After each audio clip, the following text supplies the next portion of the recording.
So I guess, there's lots of advice. I could talk all day about advice.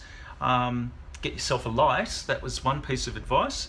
But one, I find pre-production is by far the most important aspect, because often students or clients are so enthusiastic about their project that they just don't have time to worry about, details like learning outcomes or production schedules or other elements that are, not hands-on getting on with the project.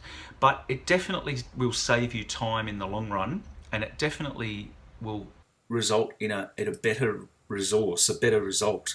So pre-production is important.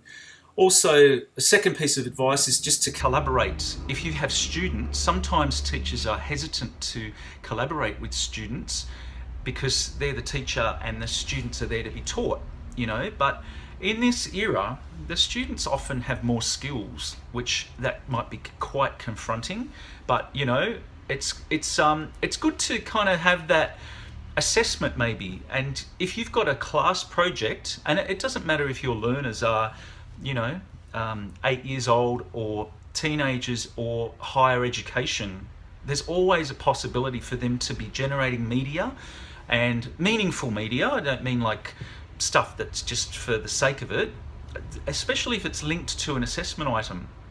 And so your role as a teacher can then be more of as a facilitator rather than you having to do everything. And then I guess that taps into the third piece of advice, this idea of lifelong learning, where you can't know everything. And so there's so much out there. And in fact, you have to manage your cognitive overload. There's so much out there. However, it can be enjoyable if you kind of get into that mindset. I might just see if there's some questions in here.